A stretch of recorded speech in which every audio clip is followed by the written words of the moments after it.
Всем привет! С вами Марк, и в этом видео при помощи вот этого радекса, который ко мне наконец-то пришел, протестируем Vivo X70 Pro Plus и Sony Xperia 1 Mark III на предмет максимальной яркости и коэффициента пульсаций экрана. В наше время почти не осталось телефонов с IPS-экранами среди флагманов, поэтому приходится выбирать между более или менее вредными для глаз OLED-экранами. Оба телефона у нас установлены в стандартный режим. Давайте начнем с Vivo и посмотрим, что у нас по максимальной яркости сперва. Прибавляем на максимум и получаем 640 нит. При помощи этого велосипедного фонаря я буду имитировать солнце.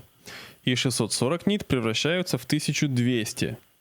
1300 практически. Очень хороший результат. 640, 1300. Запомнили? Давайте посмотрим, на что способна Sony.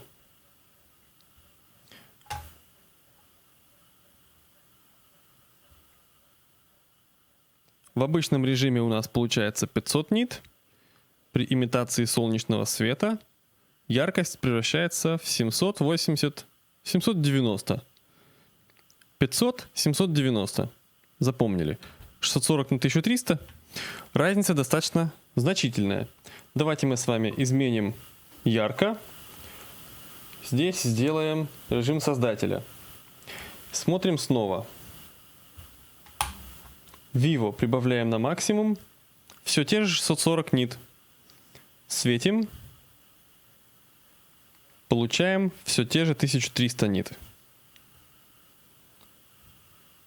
То есть у нас, в принципе, ничего не изменилось.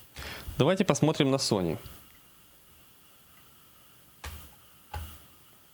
В обычном режиме на максимуме у нас вместо 500 уже 560 нит. Посветим фонарем и получим 882. То есть на добрую сотню больше нит. И это хороший результат. На самом деле, конечно, это отстает от Vivo. Но с другой стороны, мы можем быть уверены в том, что у Sony экран выгорит значительно позже, чем у Vivo. Ну вот так вот они устроены, OLED-экраны. Теперь давайте посмотрим с вами на коэффициент пульсаций. Ставим на максимум. Так, сейчас я отключу фонарь, чтобы он у меня батарейку не жрал. У нас на максимуме 34% пульсаций. Это значит, что 70% времени экран включен, 30% он выключен. И это плохо. Начинаем понижать яркость. Пульсации практически на месте. И вот здесь они начинают у нас очень-очень стремительно возрастать. И здесь снова начинают падать. Ну, на минимальной яркости уже ничего не понять. Там ничего не видно. Кошмар, а где регулятор яркости? Я его даже не вижу. Вот. То есть на самой, скажем так, привычной вам яркости, чтобы в темноте что-нибудь читать, коэффициент пульсации достигает 80%. Это значит, что у вас будет экран гореть 20%, не гореть 80%. И это плохо. Это очень плохо. Теперь посмотрим с вами на Соньку. Включаем на максимум. Пульсации у нас 4%. Начинаем понижать. 6%. На 50% у нас что-то около 25, 30, 40.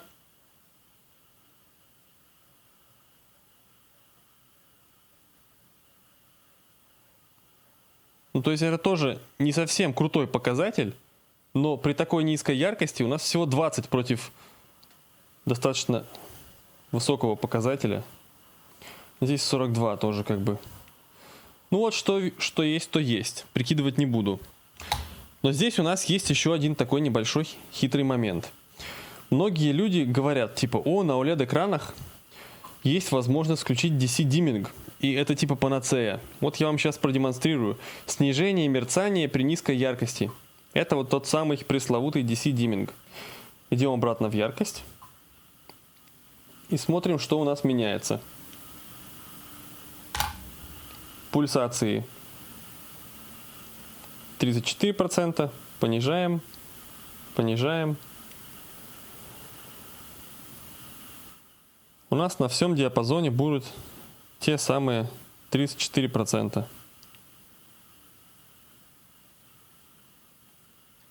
На очень низких яркостях из-за этого плывет картинка. Вот 19. Это очень хорошо. На Sony, при том же визуальном уровне яркости, коэффициент пульсации чуть повыше. То есть визуально они на одном уровне яркости. На Sony действительно повыше коэффициент пульсаций. Но почему-то у меня глаза от Sony болели меньше. Значит, моим глазам верить не будем. Будем верить Радексу. Всем спасибо. На этом все.